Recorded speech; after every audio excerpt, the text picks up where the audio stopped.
Guiding light is all I know.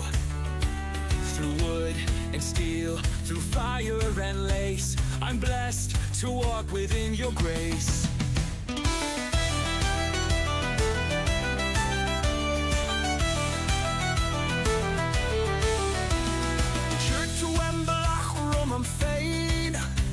Is to a throig arcane. You laid the path before me. You guided every step. Raise the hammer, string the bow. Her gift is all I need to know.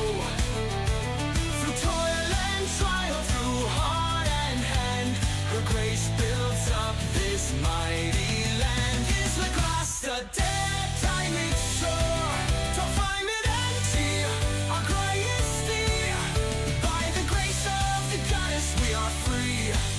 We'll build the land, our hearts within.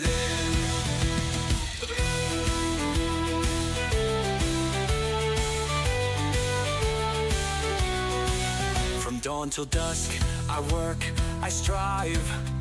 With your blessing, I'll survive. The loom, the forge, the sword, the grain in your name, I rise again.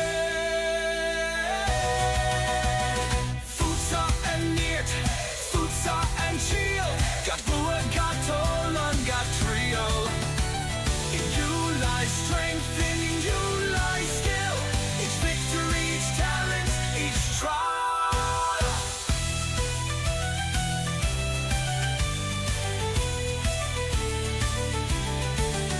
No task too great, no skill too small. Your gifts, dear goddess, guide us all.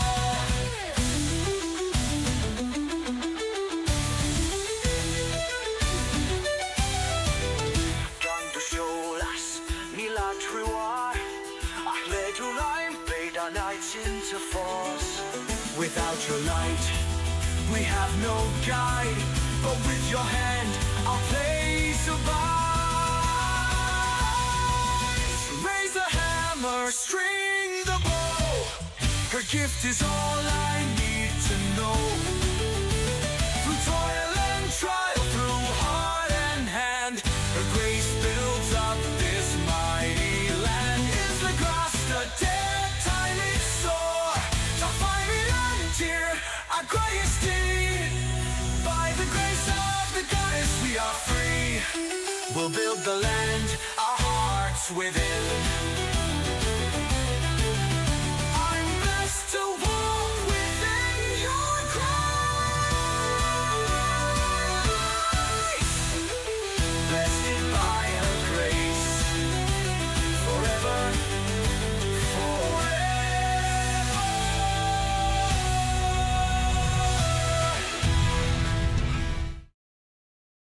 Hello, welcome to another episode of Backstage Search for Steel. I'm your host, Daniel, and in front of you is Avatar, Ampere. And I am in the midst of audio issues, so hopefully you can hear me coming through pretty good. I'm trying to tweak the audio in order to make it sound professional. Now, all my recordings, absolutely professional. I just can't get the streams to do what I want. Go figure. So what I'm doing is I'm listening Avatar, Ampere, to the stream at the same time I'm trying to talk. So it's like a delay of like 5 seconds. Hear me coming through pretty good. Trying. All right, so sounds like I am. I'm gonna stop that nonsense. We're here to build. See, here's a perfect example of finishing our conversation on resilience, huh? Building resilience. Yeah, on our last episode, we went through a lot of different things. Mostly we went through. Let me do a quick recap. So we defined resilience, and we used some ancient wisdom and cultural perspectives to do so. And let me do this while I'm talking. I can be crafting. Crafting is always good in this game. So we went through the definitions, right? Brought in ancient knowledge and cultural perspectives. We also went through the psychology of resilience, you know, bouncing back and growing. And then we went through, now we're into the stories of resilience in your personal life. We got through a little bit. We got through the old story of Thomas Edison, meaning somebody asked him, you know, how he came up with the light bulb, and he said he found 10,000 ways not to make one. Right. So again, resilience. He failed, looked at his failures, evaluated the data, and went back and tested another material for the filament. It was ultimately a filament issue, but we're taking it in too much detail. And we basically stopped there, but because we want to get more personal anecdotes into this, right? So J.K. Rowling, the author of Harry Potter in the 1990s, she was actually starting to do this. She was a single mother living on welfare in Edinburgh. You know, I think everybody on the planet has heard of this, right? Just struggling with depression after, you know, trouble in her life, as we all do, right? Well, she started to write a novel about that young wizard we all came to know as Harry. Well, only on she faced, and this is I think a lot of diehards would know this, but a lot of people that just know of Harry Potter, she was rejected one after another. The manuscript, The Philosopher's Stone, it was famously, and I think many people was rejected 12 different publishers before a small publisher, Bloomsbury, finally took the chance. It's kind of hard to imagine now, given the global phenomena Harry Potter has become. But J.K. Rowling spent years encountering closed doors and skepticism. Many people would have given up after the first few rejections, let alone a dozen. But Rowling didn't. In interviews, she famously said that a big part of her writing was for herself and her daughter. She believed in the story regardless of what the publishers thought. This intrinsic motivation and stubborn perseverance paid off enormously. Obviously, she's a billionaire. Harry Potter became one of the best-selling book series of all time. And J.K. Rowling went from poverty to being one of the world's not only most successful authors, but one of the world's richest people. Her story shows how belief in oneself and one's work can fuel resilience against external rejection. Each no she received could have been crushing, but she treated them as a delay, not a defeat. A failure in her eyes was not trying at all. In fact, J.K. Rowling has spoken out about failure in Harvard's in a commencement speech at Harvard, calling her early struggles a stripping away of the inessential. That taught her about her own resilience and driven her to focus what truly mattered to her and the stories she wanted to tell. Another moving story of resilience is Nick Vujicic, an Australian motivational speaker, was born without arms and legs. Growing up, he faced immense physical and emotional challenges, as one could imagine, from simple daily tasks that we all take for granted to bullying and depression. At one point in his childhood, he felt so hopeless that he attempted suicide. Yet, Nick found a way to literally stand tall. He balances on his hip and he creates a meaningful life. He learned to write using 2 small toes on his partial foot, to swim, to use a computer, and to live independently. More than that, he found a purpose in inspiring others. Today, Nick Vujicic, I'm sorry, dude, travels the world to speak about overcoming obstacles, spreading a message that no limb and no limits. His life story is a testament to human adaptability. And I need to start.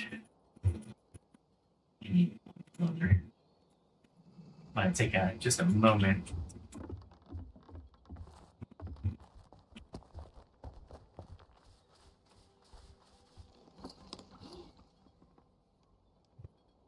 What did I find, Mother, across the world? Perhaps a little Mother.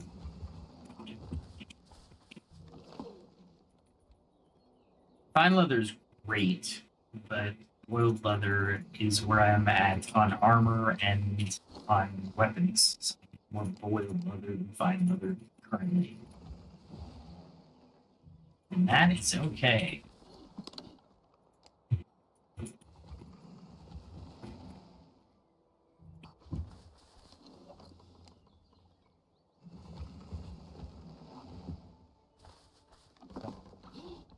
I do have some fine leather.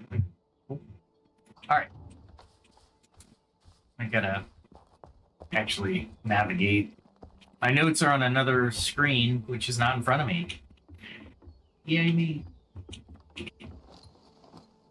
My adversity today. But I'll be resilient.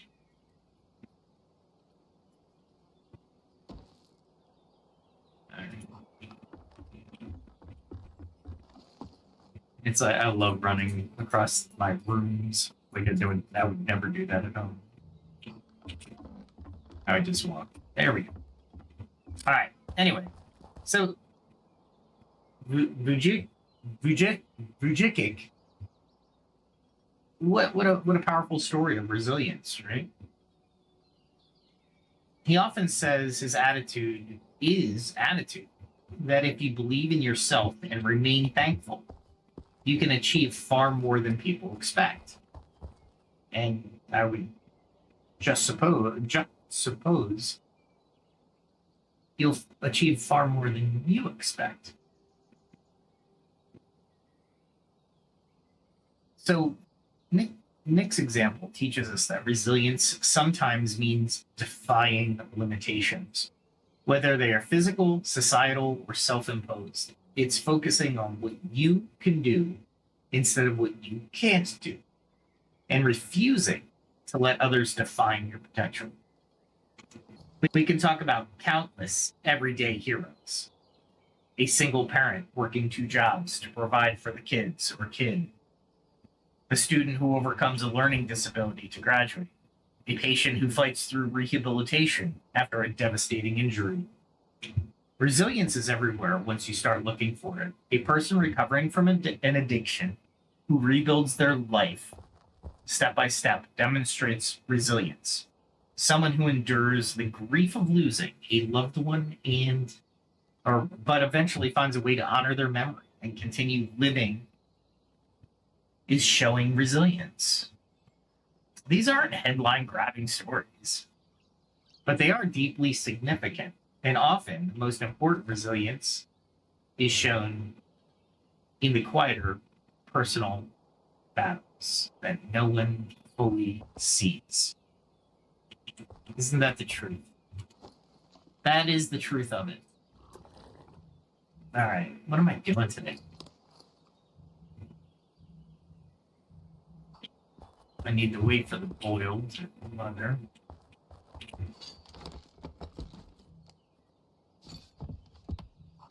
Repair my stuff while I'm here. Yeah. That means this one is out of there. That's fine. I can make it.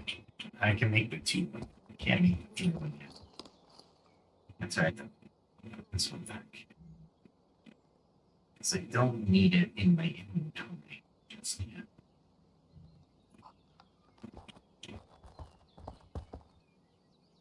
Trying to think of what I want to do today. So, what these personal stories have in common is the mindset of perseverance and its meaning. Thomas Edison reframed failure as finding ways that didn't work or information. James Dyson treated failure, the Dyson vacuum guy, treated failure as iteration. J.K. Rowling held on to her vision despite rejection.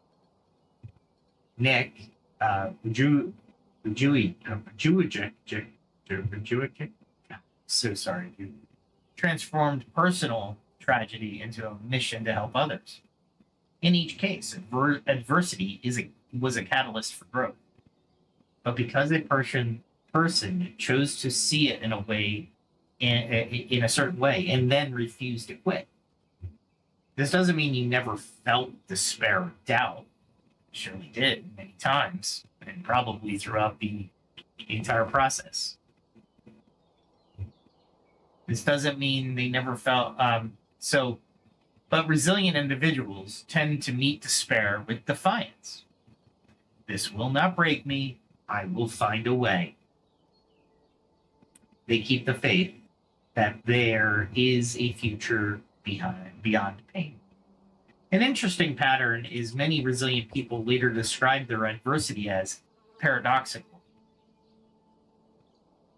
a gift. Edison joked about his failures, and Jobs, as we'll see, I have a couple examples. Steve Jobs said getting fired was the best thing to happen to him. Survivors of hardships often say, I wouldn't want to go through that again, but it made me who I am today. This mindset we can all cultivate. It's not what we want, not that we want adversity, but that we want, but that we recognize it as an opportunity to evolve. As one of the proverb puts it,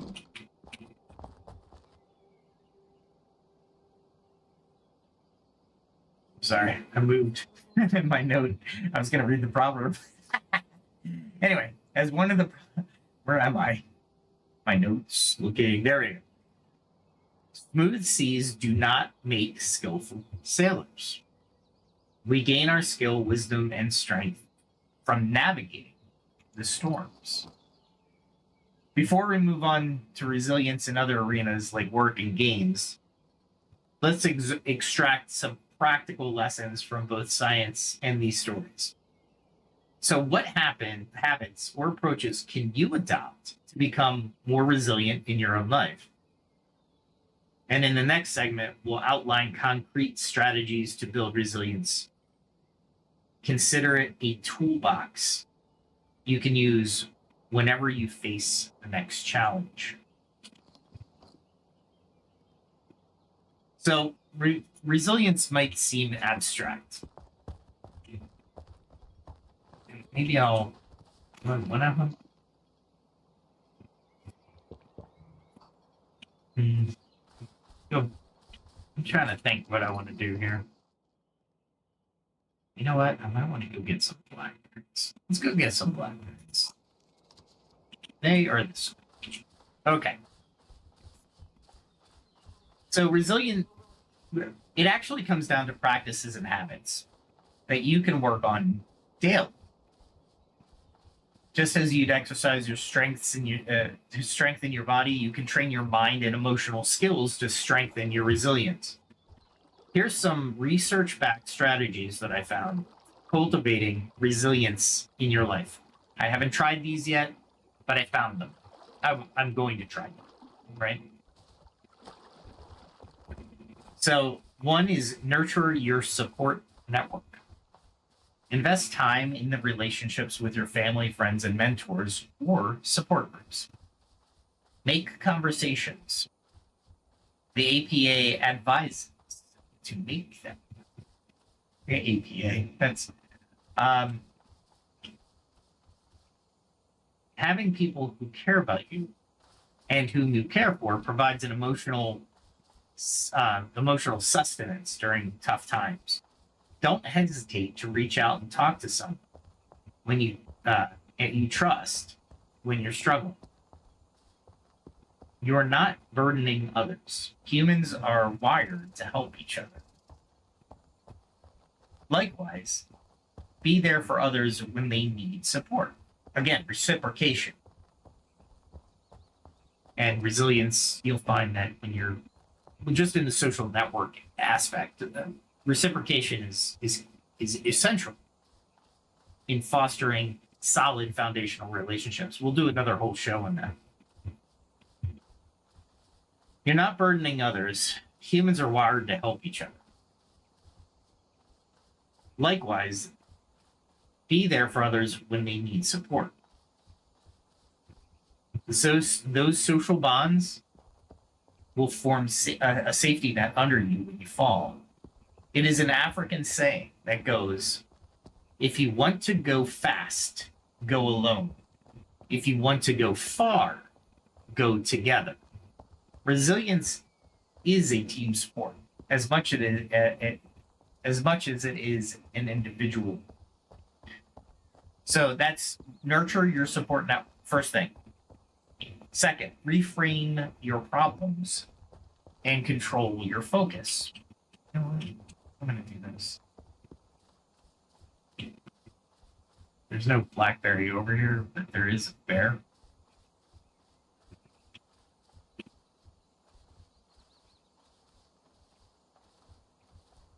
I'm curious.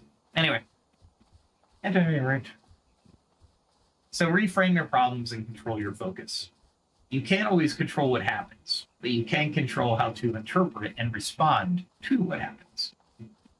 Try to avoid seeing crisis as insurmountable catastrophes. Instead, break them down. What part of this situation can I do something about? What is a solvable piece of the problem? By focusing these actionable steps, even very small ones, you shift from being a victim mode to agent mode. You also practice mindful reframing.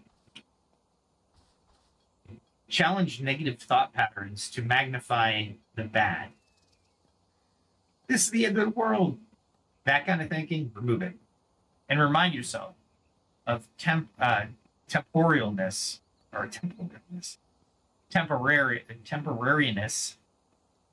of most difficulties.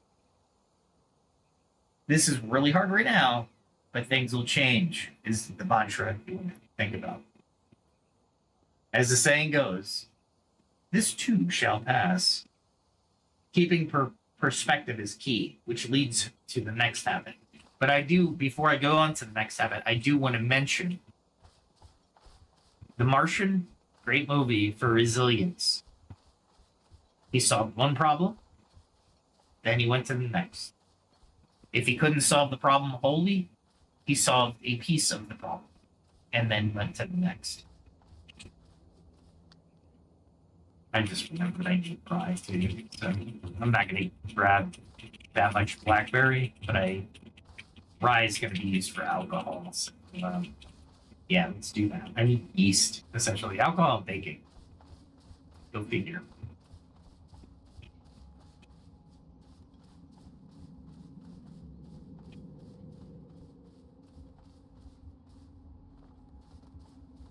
Got the run up there. That's my fault.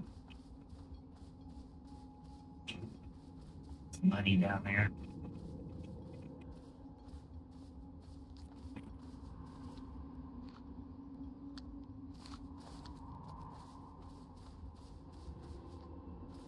And there, wow. Is that blackberry then? See if I can get it. Oh. Yeah, I knew I was going to trigger him.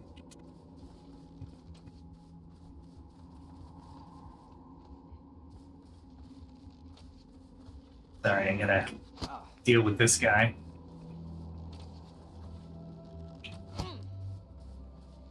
Otherwise, he's gonna kill me. Dead.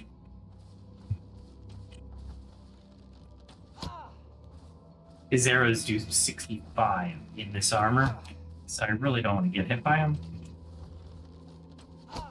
And I'm using wooden arrows, like the worst arrow ever. That's alright. I'll just go through these. I don't need broad iron arrows just yet.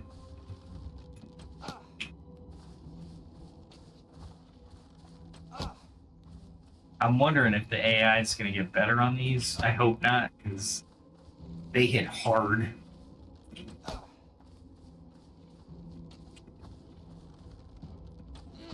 I just realized I have to hit him every time, because the guy behind him, if I loose an arrow and it goes down the hill at him, it means I'm gonna have to deal with two people. It's not too bad. 5 gold, I'll take it. Really, I just want the blackberry.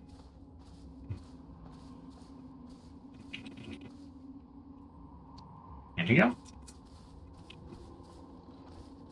Easy peasy. All right.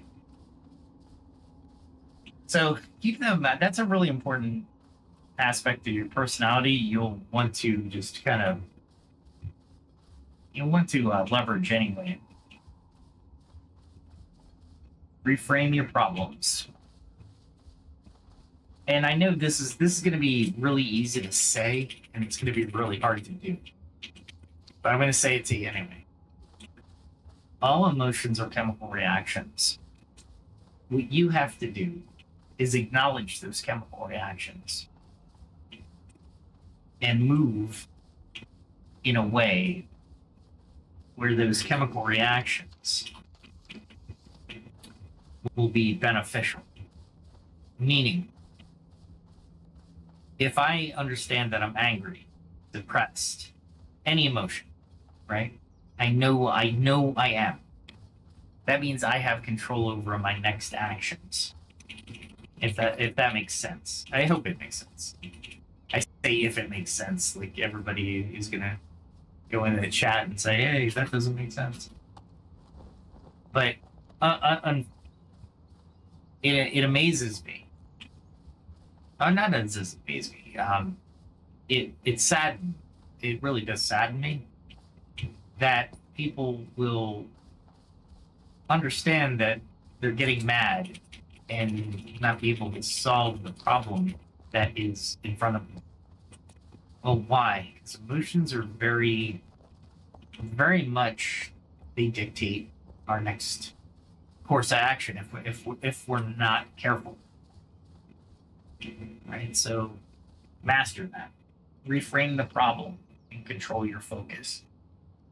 Keep things in perspective. Again, this goes right along with what I was mentioning. In the middle of a crisis, our minds can blow things out of proportion. Resilient people work to contextualize their struggles. Ask yourself, will this issue matter in 5 years? Are there still things in my life that are good? Sometimes writing down a list of things you're grateful for, or simply zooming out mentally to see the big picture, can just reduce the sense of the sense of overwhelmingness. It doesn't make the problem go away. I'm not saying that, but it can prevent it from consuming your entire identity. We spiral down these holes, right? I'm sure everybody's been there. It's not pleasant, to say the least. So I would highly advise, just rethinking. We'll do something on viewpoint and focus and maybe brain chemistry in the future. But let's just kind of go over it lightly right now. You're always more than just one setback, right? Maintaining a long-term perspective and some humor when appropriate. can lighten the emotional load. There was a saying back in the day when I was in the Navy. What we're doing, will this matter in like 100 years? And as a matter of fact, it didn't. I painted several passageways in the ship, and now that ship's a coral reef off the coast of North Carolina because they sunk it. So that painting of the passageway looked good for a short period of time, solved the problem during that period of time. But in all honesty, it wasn't any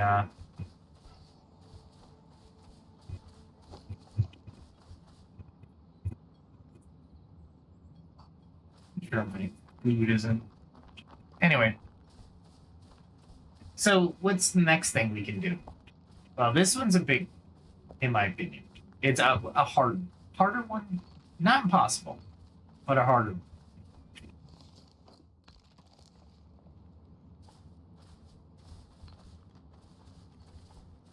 He's finding iron, the green.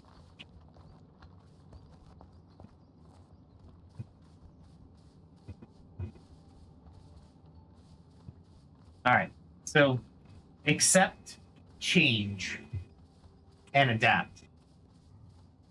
And trust me, I'd be one of the first ones to tell you this is hard for me. This is not an easy one for me. So I'm not going to say this is easy. Flexibility is part of resilience, right? It's hard. It's a hard part of resilience, but it still is a part of resilience. Can't take that very just not with my current loadout.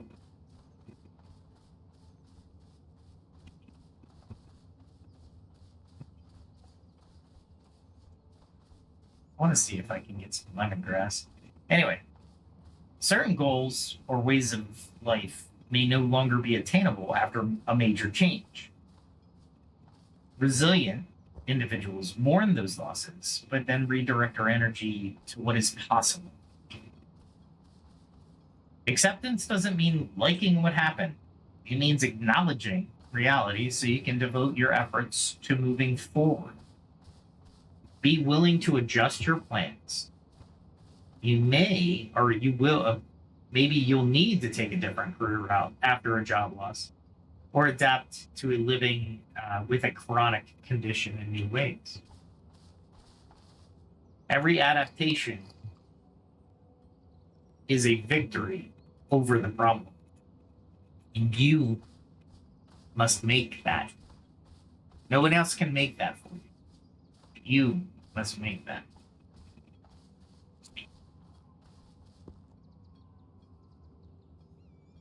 Mm-hmm. Still looking for blackberries.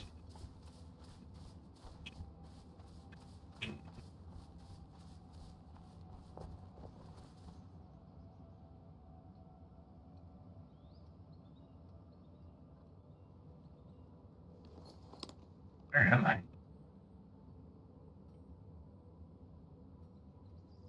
Oh, Wu Wei is the best way to think about this. I'll do another show on Wu Wei. Wu Wei is the effortless motion, is what they call it. It's a Buddhist philosophy, but it's really intrigued me, and I wrote a whole article on LinkedIn about it. Basically, it's think of yourself as water flowing around rocks. The water doesn't stop. It's diverted for a short period of time, and then it continues down its path, or a different path, but it path of least resistance, really. Finding a way forward, even if it's not the original path, right? So think about it. If I crash onto the rock, it doesn't mean I stop. Even dams, water gets around. Eventually. Resilience is the answer to that.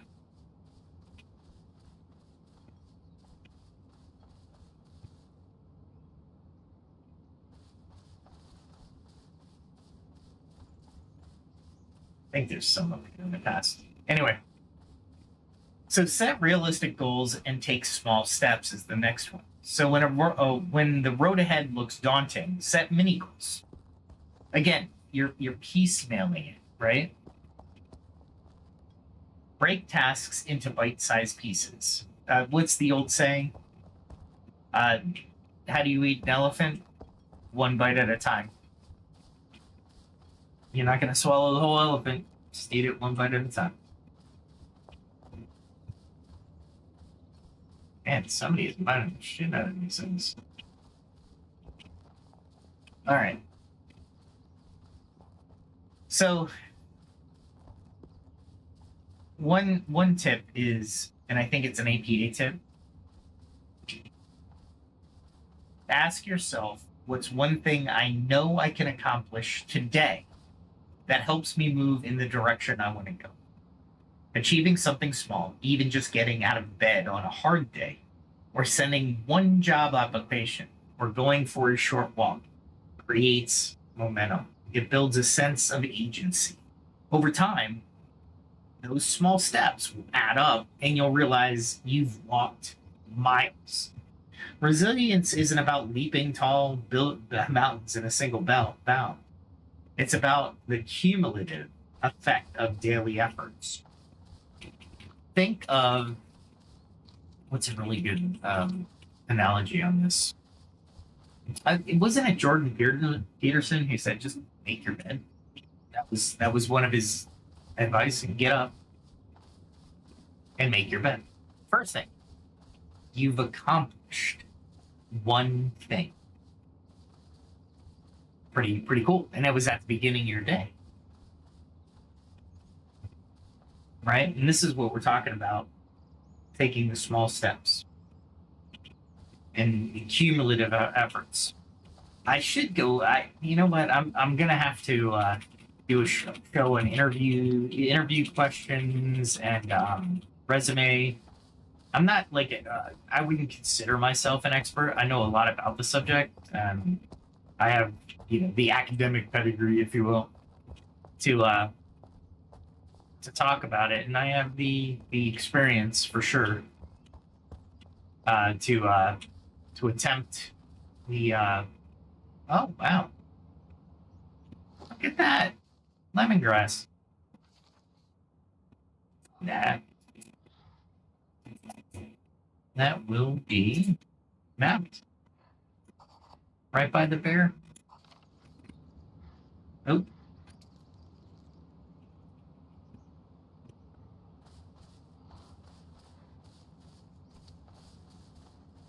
Very hard to see the grass, so I'm gonna kind of walk around, make sure I can find all of it. That was very fortuitous. I don't want to get too close to the bear. I can outrun it, but it's painful. It's juniper sapling. Okay. That's pretty cool. I was not expecting lemongrass to be there. I'm happy. You don't understand. Let me put it in perspective. Lemongrass is it seems like one of the hardest herbs to get, period, in the story. It's absolutely insane how hard it is. Anyway, at any rate, let's talk about taking decisive actions. That's the next. So let me do the first 5 real quick, just as we're going through this. Nurture your support network. Reframe problems and control your focus. Keep things in perspective. Accept change and adapt. Set realistic goals and take small steps. Now we're going to talk about taking decisive actions. What does that mean? Don't let yourself be paralyzed by fear or indecision in a crisis. While it's important to act or to think before acting, at some point, resilience means doing something.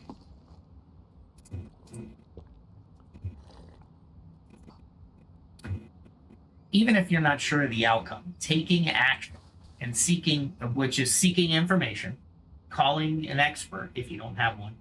I highly recommend going on LinkedIn. I know there's been a lot of people who have, I won't even say people, there's a lot of bots that have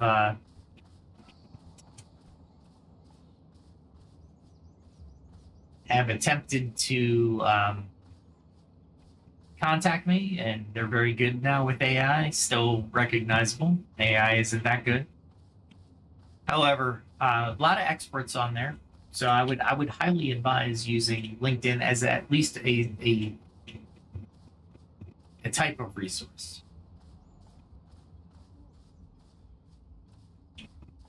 And I used to kill all these bears, but now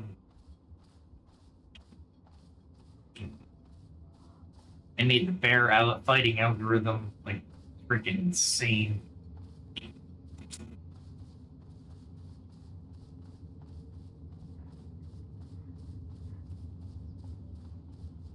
And like they hit like boars, meaning they'll hit every time unless you're shielded against them. But with bears, they hit hard, a lot harder than boars. So anyway, so calling an expert, which could be a friend, could be LinkedIn, could be reaching out on a forum, Instagram, whatever. Forge, and then you can nurture your relationship, right? So physically moving to a safer place might be one of the first things you do. If you're in a flood area and the flood waters are rising, move first. And if you have time, think about where you're moving. Flood waters are like chess, right? You don't want to move to an area that will trap you.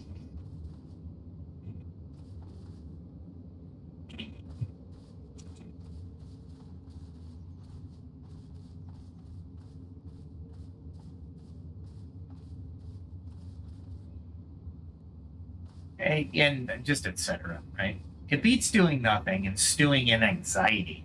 That's what you gotta fight, is your anxiety in this one. Actions give you feedback and often opens up new options. It combats the helplessness and makes when you're sitting there not doing anything, you think you're helpless, and it'll make your stress worse. Think of the mantra, don't agonize, organize. By focusing actions, however small, you regain a sense of control. 7, look for opportunity for self-discovery. Let me add to that. Adversity can be a profound teacher. Many people report that going through tough times revealed inner strength they didn't know they had, or taught them important lessons about life. When you're ready, not in the immediate throes of the crisis, but once there's some breathing room, reflect on what you've learned from the experience. Perhaps you've become more compassionate, or you've learned who your friends are, or you discovered a new career calling out of necessity. Actively mining your hardship for growth points can make the narrative of your life feel more meaningful and positive. You're gaining something rather than losing something. This mindset is a feature of post-traumatic growth. We talked about that in episode 128. So what does that mean? Post-traumatic growth is the growth we experience from the trauma that we've gone through. We want to do post-traumatic growth as well, right? The growth is the important part, because you can retreat instead of growing. We don't want that. That's not what we're looking for. So this whole episode is, let's not do that. That is a bear. Breeds are everywhere.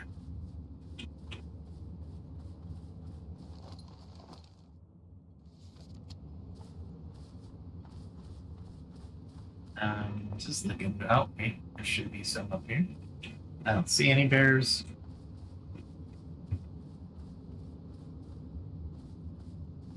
Sometimes I mark these, sometimes I don't.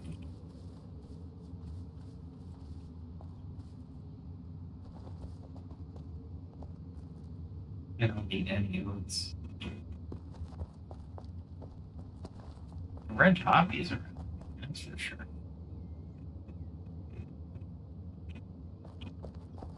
And if you can hear the ambient sound from here, I highly advise playing this game.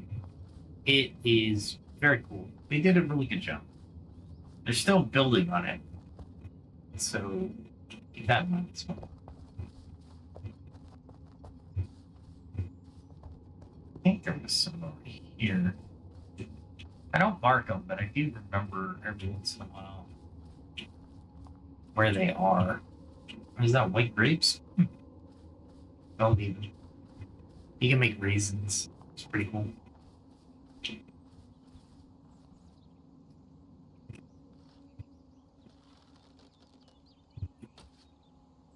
Oh, I missed them.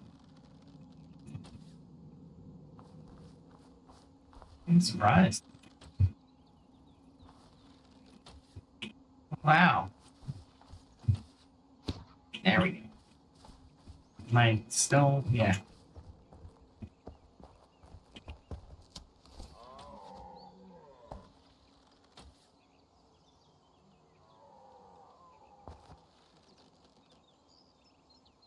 Now I'm not, I shouldn't hunt these, but I want my skinning.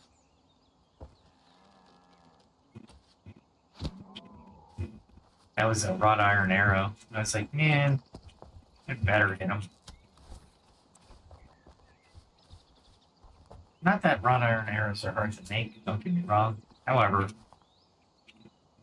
I don't really want to have to deal with going back and making more. I can make a lot.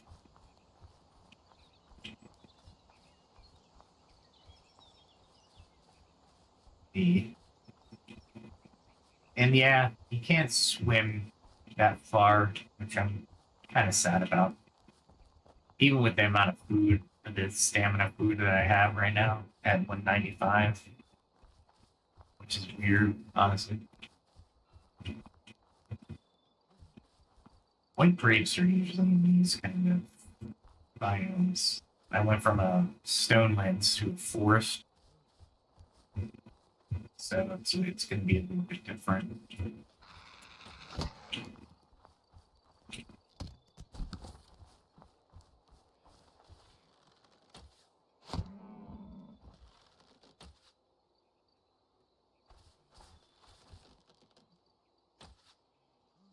Really? There we go. I don't need to hunt, but why not? I'm here. The hunting down here isn't as good as the north.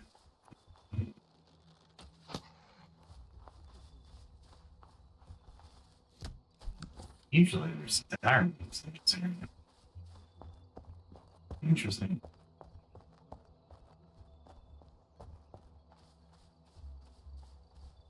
Which direction I haven't gone? Oh, it's going into the Shire, so I don't need to go that way. I'm gonna stay in the wildlands. Just to give you an idea on the map. Alright. So I'm up here in Gale. This is where I'm at. So the wildlands, if you can see where the borders are, that is the borders wherever the name is.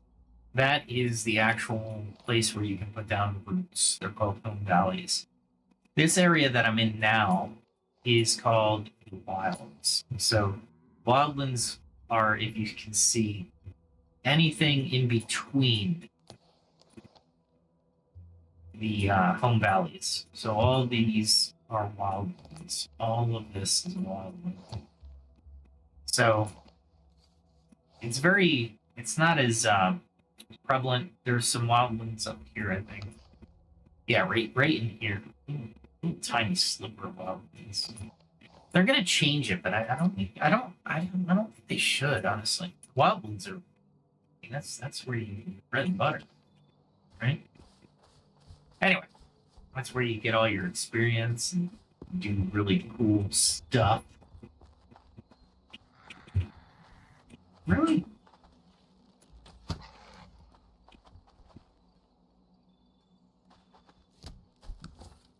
Yeah, if you want me to see it, let me take a direwolf and we'll do just a little bit of there we go.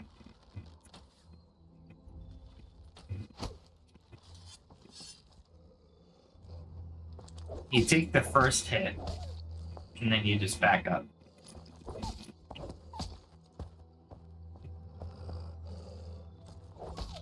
I'm doing the back and side steps, but I really don't have to.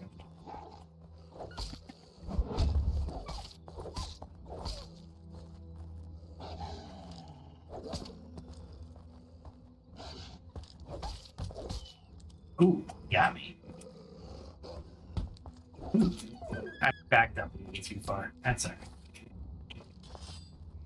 I didn't take too much damage in that one. Usually I don't take any. That's the goal. Okay. All right. So let's so you're looking for more opportunities here. Where do we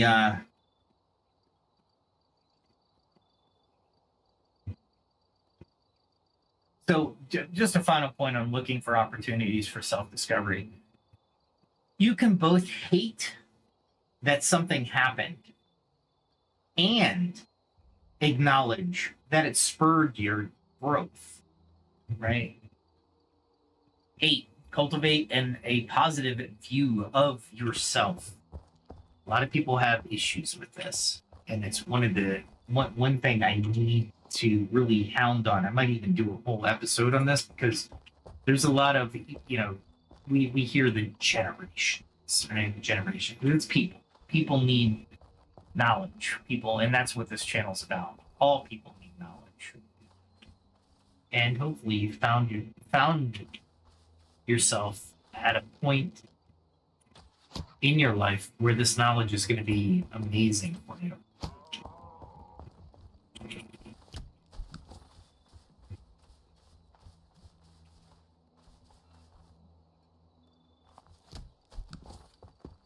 I'm looking at that little guy right there. Oh. There we go.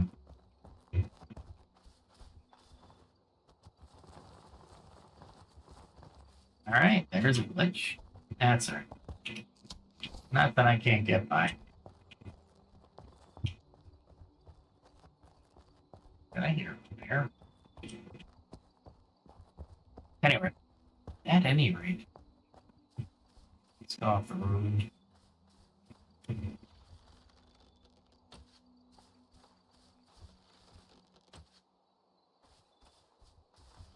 I'm just off today on my arrows.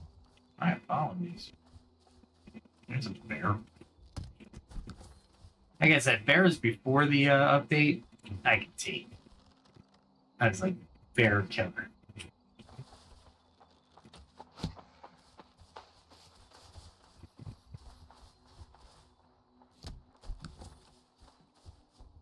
Not know what that guy is doing. What is he? Naughty minx. I'm assuming it's a he. The armor is not female male in this, by the way. A female will wear the same armor as a male. It's pretty fun. It's pretty cool. I mean, honestly, if you think about it. I mean, why wouldn't you?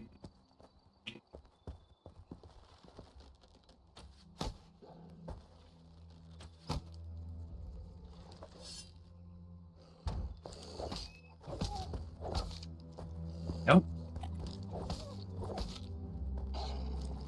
That's what I was waiting for. You see the little jump? There we go.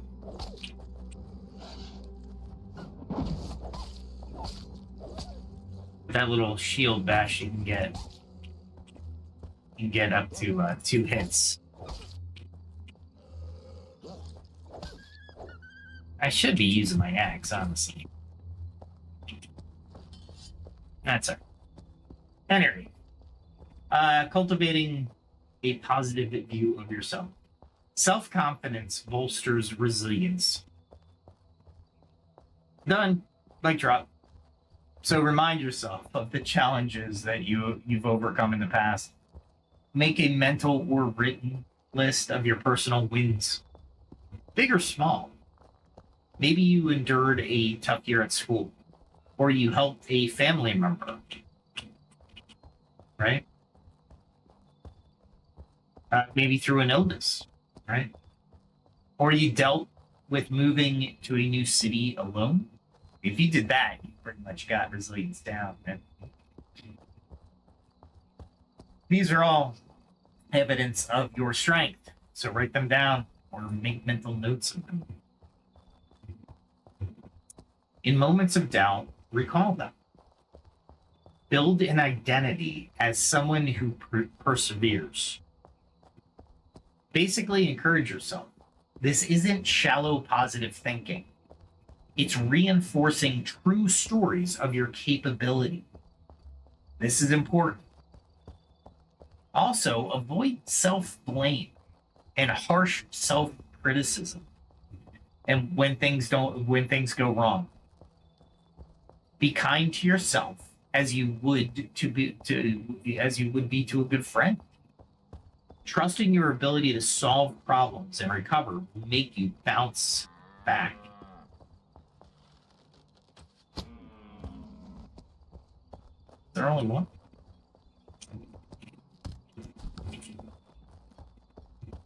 Nah, there's two up here.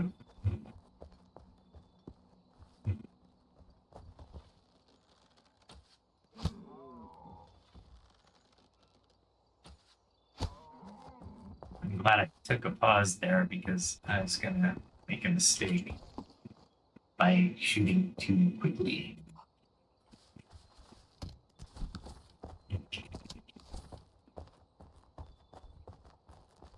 See if there's any gear up here. There's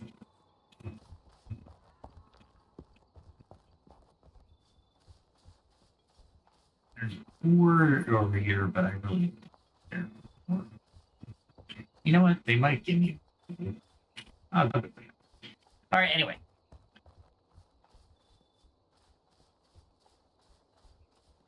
Trusting your ability to solve problems and recover will make you bounce back faster. I want to say it again. It will. Now ask me something. Or answer me this. Put it in the chat. Or on the comments section. Or write me on X. You don't have to. You can DM me. It doesn't have to be out there for everybody to hear. But when you're depressed, what's the single one thing that you do to yourself? I'll say it out loud. I'll be the first one. You are in the pit. You are telling yourself you can't do anything. You're not good enough. You've made mistakes so bad that you cannot even comprehend on how to solve them or to correct them. You don't think you're good enough for forgiveness. And I'll tell you one thing.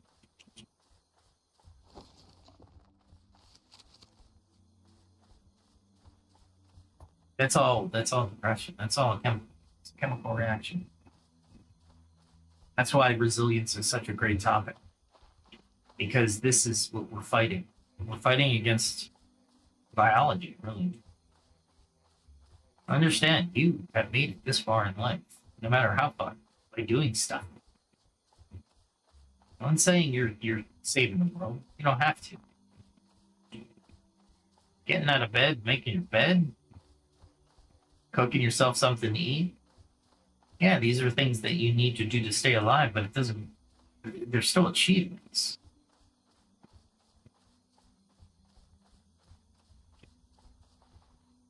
I know there's pigs around here somewhere. Did he kill them all?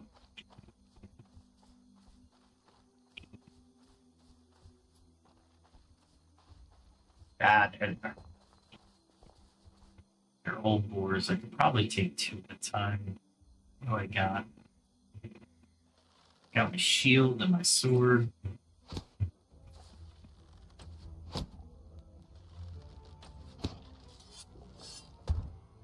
Man.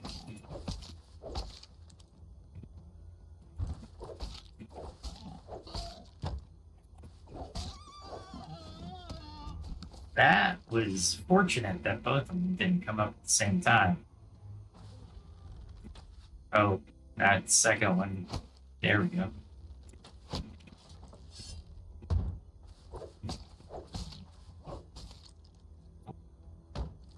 Got that last stab in. I didn't think that would happen.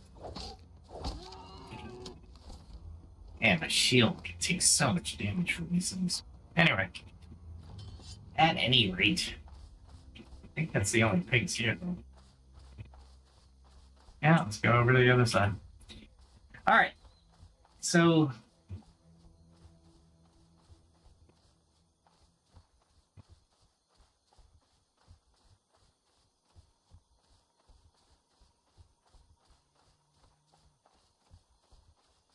let's look at maintaining hope and optimism.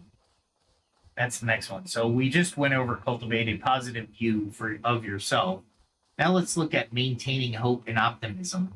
Looking at the chat to see if anybody's there.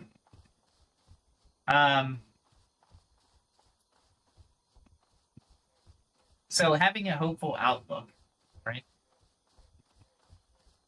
is crucial, obviously. Optimism isn't about denying reality.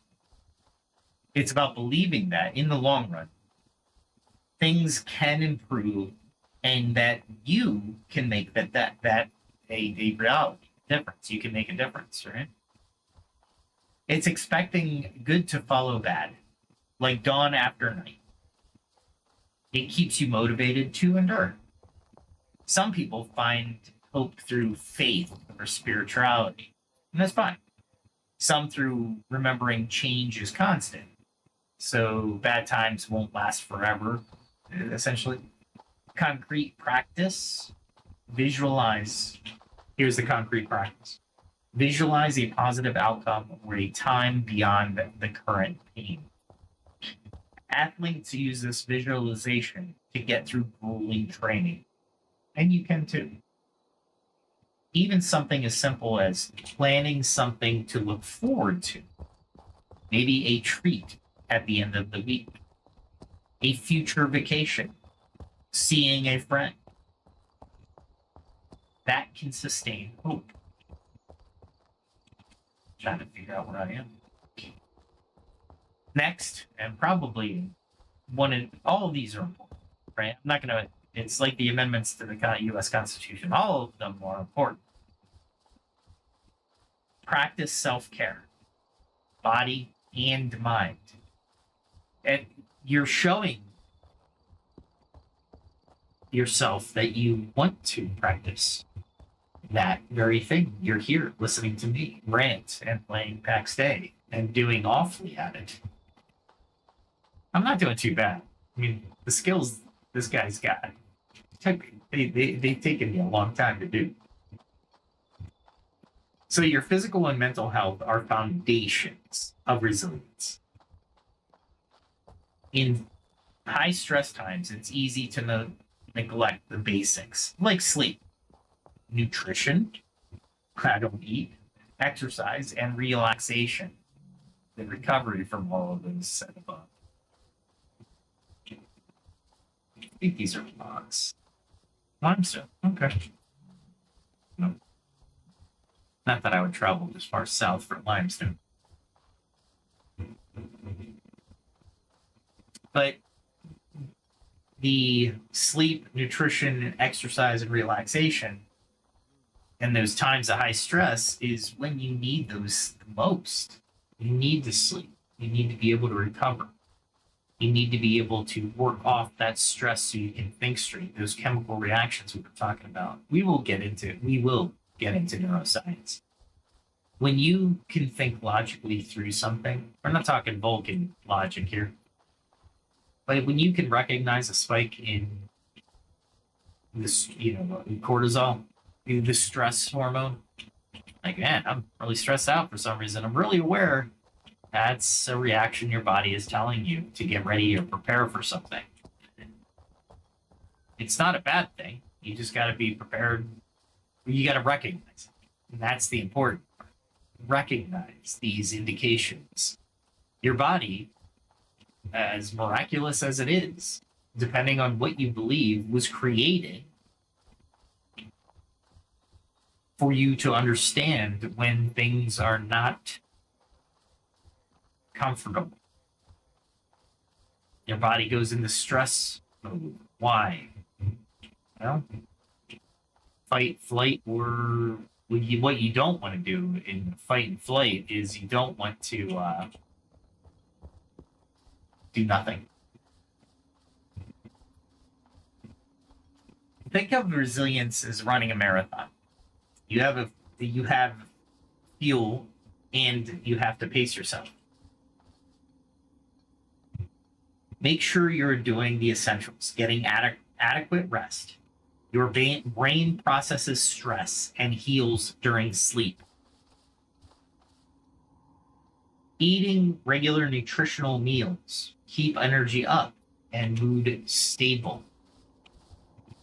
And moving your body. Exercise is proven to reduce stress and increase your mood. It's a mood booster. And that's could be one of the components is the endorphins, right?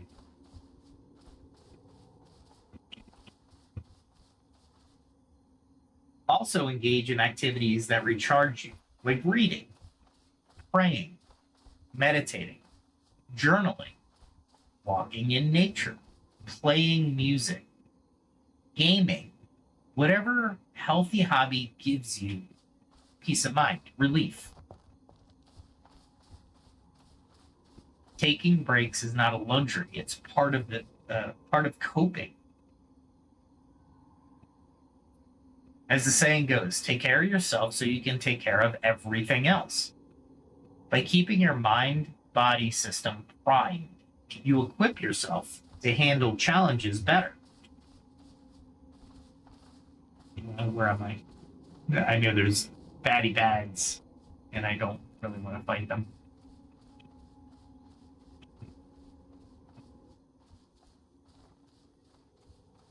Because they're annoying. Only here for the pigs. Zebian scum. They're demon worshippers in the game. And Fear hates them with passion. But I'm not in my armor to kill them. So there's that. And there's the boars. Let's see if I can just bring one.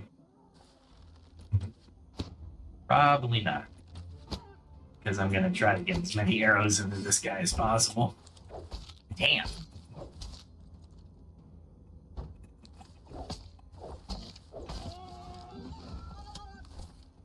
Glad my sword does that much.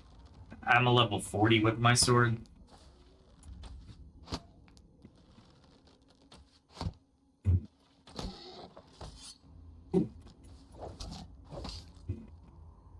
See what I meant by you don't grab the damn,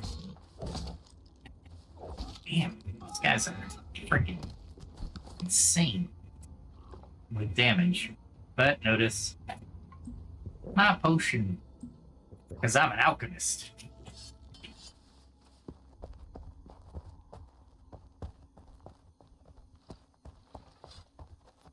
Don't want that one.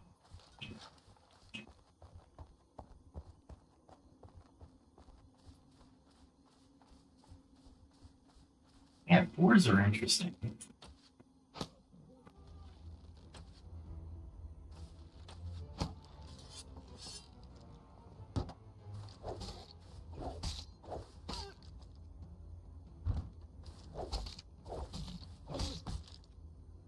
Seriously?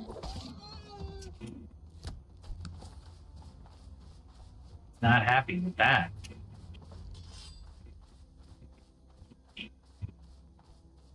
Give me a couple of written. I can pull one, great.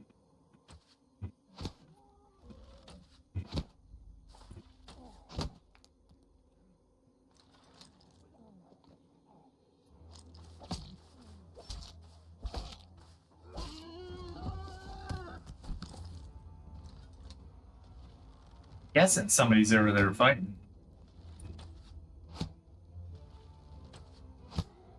You saw the if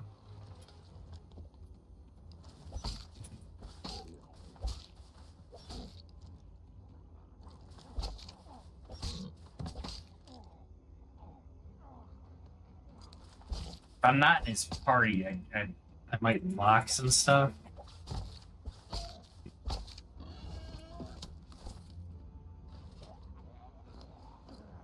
And this would be bad. And he's got me second guessing over there. Oh, there's two of them.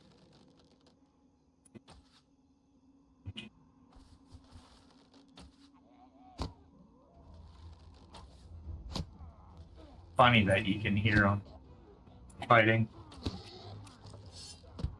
Wow, barely got that.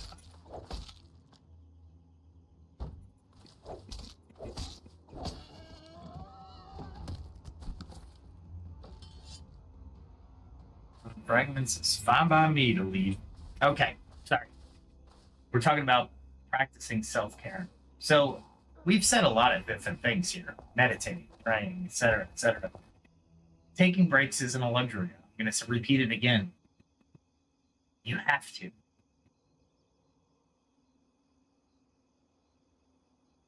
Even something as simple as controlled breathing exercises can calm your nervous system when you're anxious. Has anybody ever heard of the breathing techniques for sports? Same. This is the same type of thing. Really?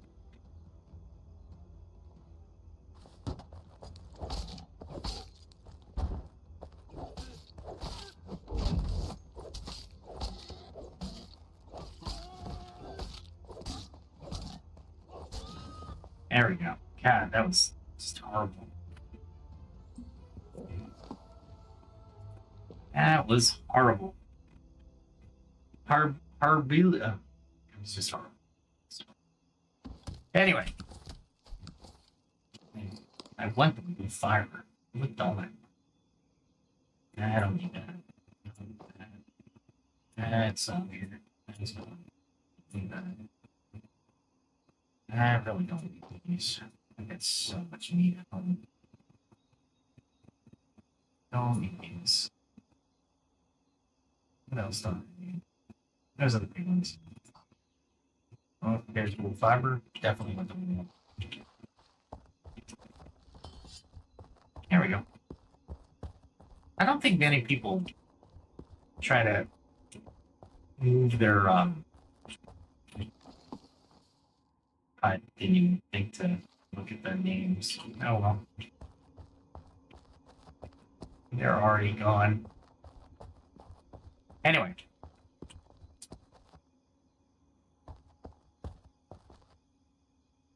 So in addition to these 10 points, expressive writing, journaling about your thoughts and feelings has been shown to help people process trauma and reduce stress. Mindfulness and meditation practices can increase emotional regulation and present moment and you have present moment focus. Many find strength in spirituality or prayer, deriving comfort and meaning from beliefs during trials. Now, I will say, and I kind of add this because I am 100% in belief of this, is that prayer in spirituality is like, or can be, it is a meditation. Meditation and prayer to me are synonymous. Put in the comments section if you disagree or you agree. What's your feeling? I think prayer is great. It brings you into the present moment, right? You're focusing on present moment. There's also value in helping others. Sometimes when you're at a low point, doing something kind for someone else, like volunteering or listening to a friend's problems, can oddly uplift you too. It reminds you that you have agency and that pain is a common human experience, creating a sense of connection. Finally, and we'll get here shortly here. Let me kill this thing.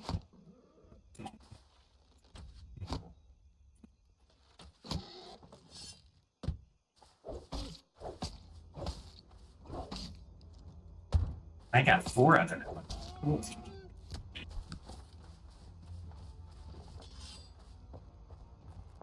I love the music changes. It's like war music. It's like, thanks, guys. I'm good.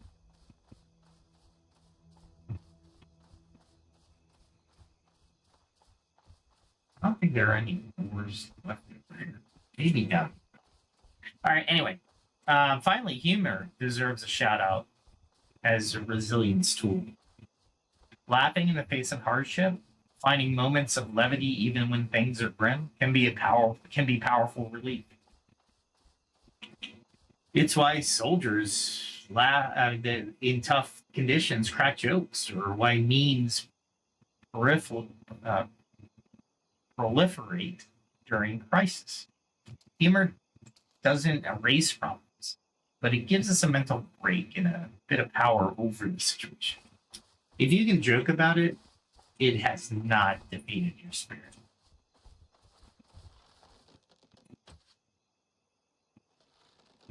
I gotta get better at this well. Is it me just not sitting properly in front of my computer? Wow. That one was me. Well, all of them, I guess, were me.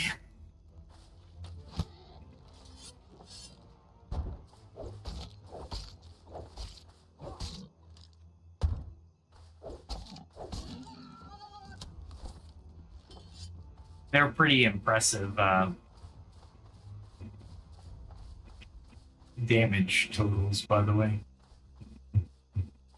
I'm not at the best sword. I usually carry a two-handed sword, but I am not there to craft my two-handed sword, which is completely made of steel. It's got a wrought iron two-handed sword, or great sword.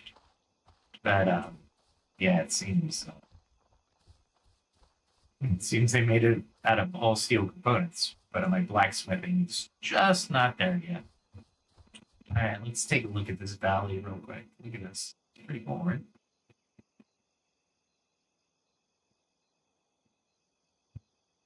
I like my armor, and my leather armor is great. Just it's not protective enough for NPCs. So you don't have to master all of these habits at once. Even adopting a couple, like reaching out to friends or reframing one negative thought, or taking a short walk when you're stressed, can start strengthening your resilience muscle. Remember, resilience, even in our definition, said take small steps. What can you do right now? Right? So the next time adversity hits, try to consciously apply some of these strategies. Over time, responding resiliently can become more automatic. You'll never enjoy difficulties. I'm going to put that lightly. But you might find them a little less overwhelming and recover faster. With these tools in mind, let's shift our focus to how resilience plays out in professional, the workplace, and our careers in areas where resilience is constantly tested. Whether it's dealing with failures, competition, or big changes. How do successful leaders and professionals use resilience to turn setbacks into success? We'll explore that next episode, because it's going to take me a lot longer than an hour to do that, and it's already been an hour and 20. So we'll stop here for tonight. And I did something with my stamina. Great. That's not what I would do. I want to do this. This is fast travel.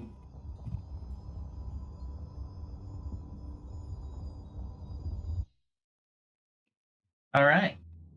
Once we get back to my else, I will end the session or the episode, and we'll start into resilience in professional and work life tomorrow.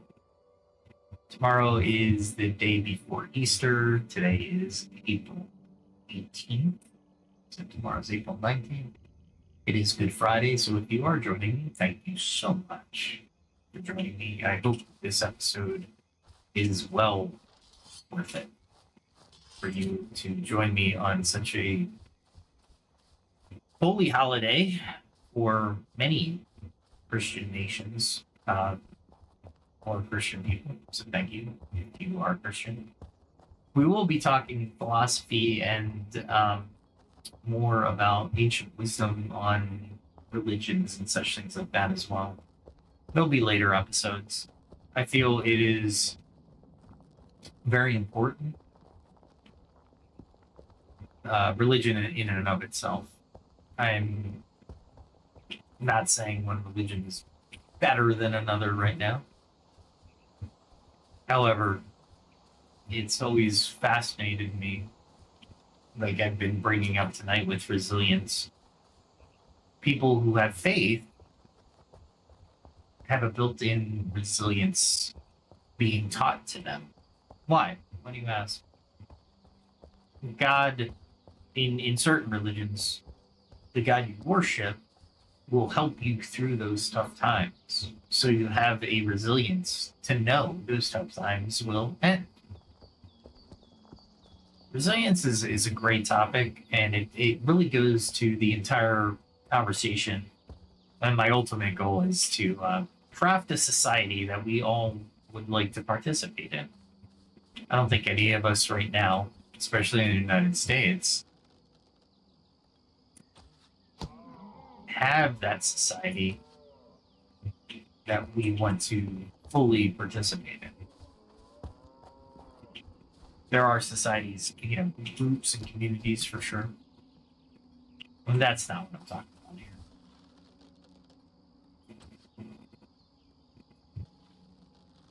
Not that one was sitting there doing nothing. Oh, I'm doing wrought iron arrows. I'm in my home valley. That was a calculation error on my part. My math not so good.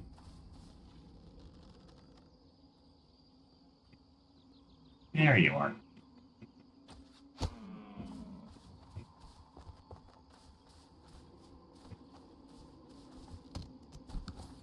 There we go.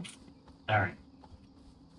Now, as I'm walking, I'm going to start dropping some stuff that I really don't want to have to sort back at my home. So, things that I don't need. That. I don't need that. I don't need that. I don't need that.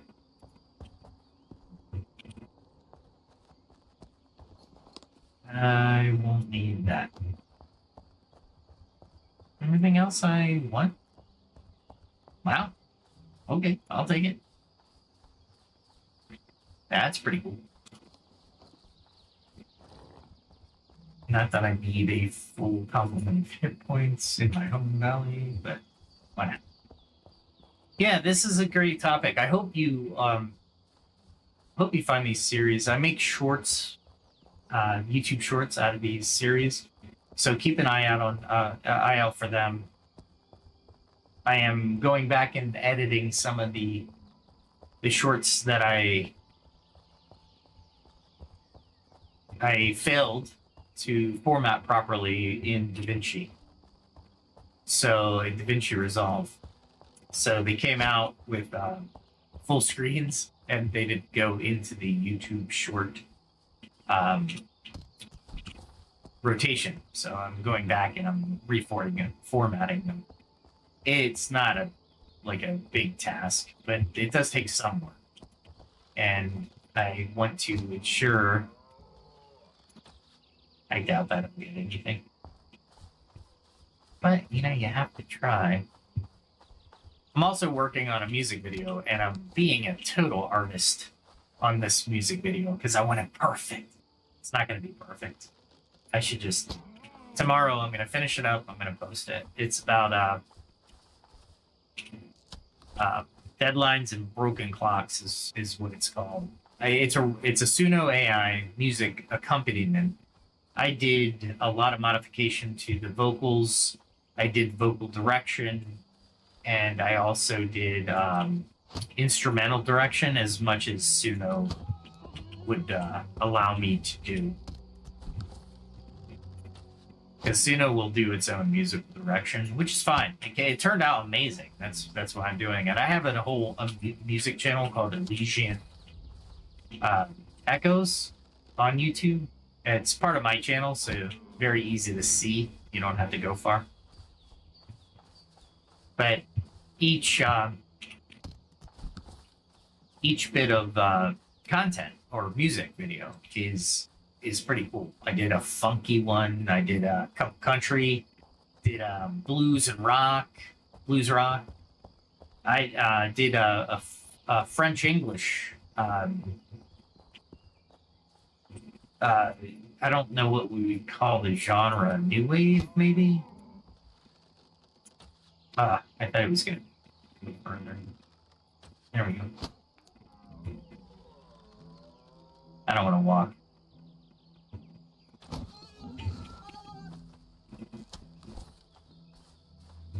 Yeah, there was a couple of adventures out today too. That was pretty cool.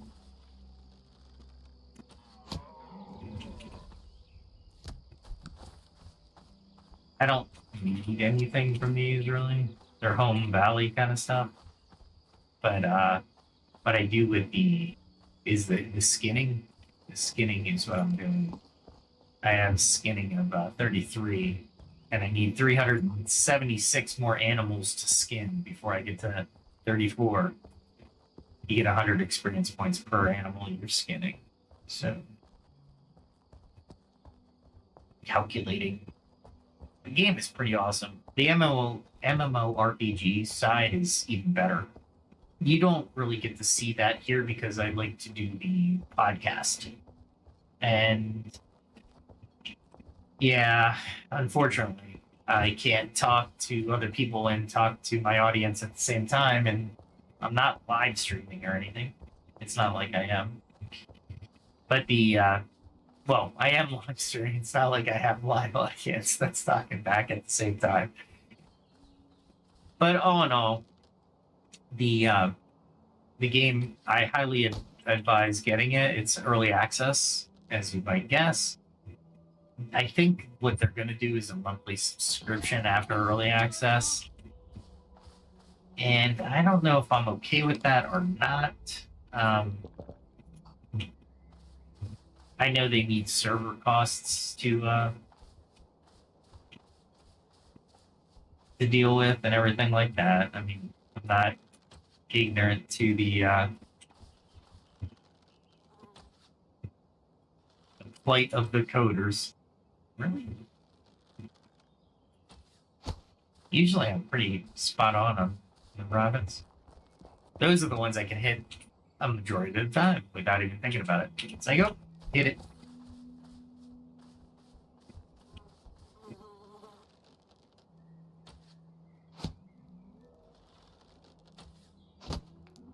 I don't want to chase that one because there's 2 rabbits here. If I get too close, told you.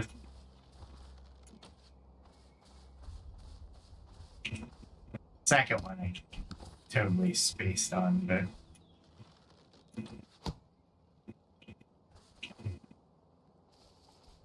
yeah, I know it sounds bad, but usually there's a blood mark where the rabbit fell. It only lasts a few seconds, so the other rabbit's somewhere up here. Where did I hit him? There he is. I think. Nope.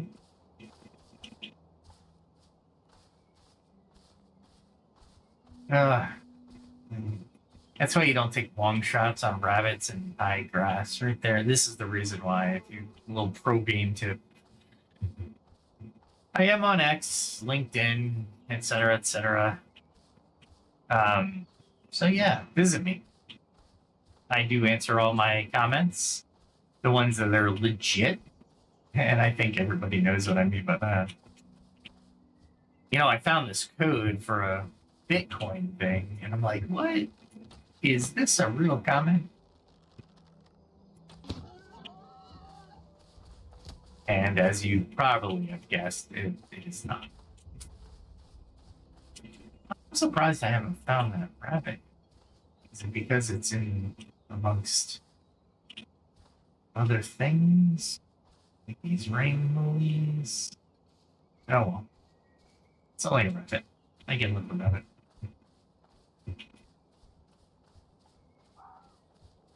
Bad. What would be really cool is if an MMORPG came out with, and I wrote an article on this, the AI that crafted NPCs. And the NPCs would be have personalities, have children, have everything. And what you, as you are one of the PCs in the world, you could actually have different tasks, meaning not necessarily tasks that are provided like a quest, but they can come up to you and ask, "Hey, I'm thinking about this holiday that's coming up. Can you hunt a boar for me and bring back the carcass?" I mean, that things like that, or save them from some wild beasts or something. It'd be really cool. It'd be realistic. It'd be, I think, would add to the nature of any game that would do that.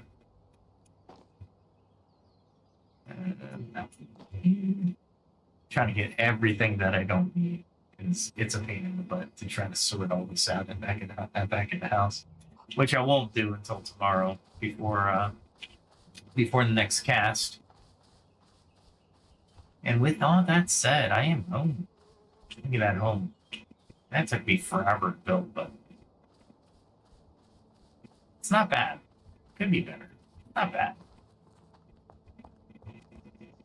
All right. With all that said, like, share, subscribe, hit that notification bell.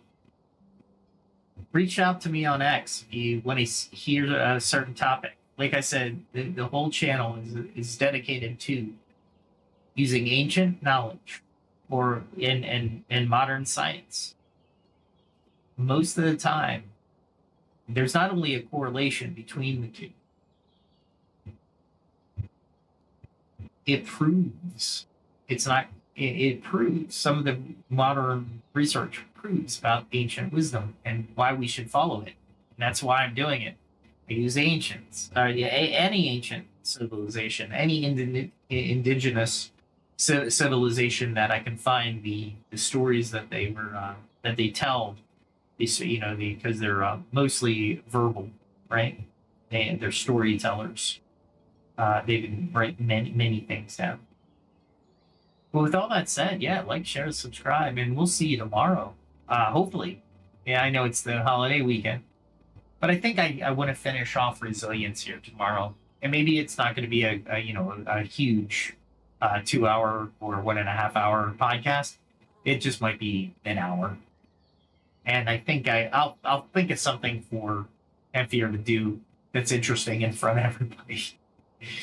But until then, look out for my stuff. Please listen to the music. Go see the shorts on my channel. I think you'll be pleasantly surprised. With all that said, have a good night. Have a good holiday for those of you who celebrate Good Friday. And I think it's the Sabbat tonight for our Jewish listeners, which they're not listening if they're Hasidic. So yeah, I mean, Ramadan just passed, and I think that's over now. So yeah, join me next time, and we'll have fun adventuring in PAX Day, doing some pro tips, and hopefully adding tools to the toolbox that is your life, that is you, to be the best version of yourself.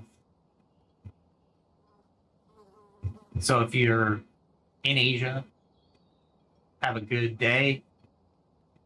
And if you're in the West, if you will, have a good night. We'll speak tomorrow. And if you have any questions, put them in the chat. Till then, good night.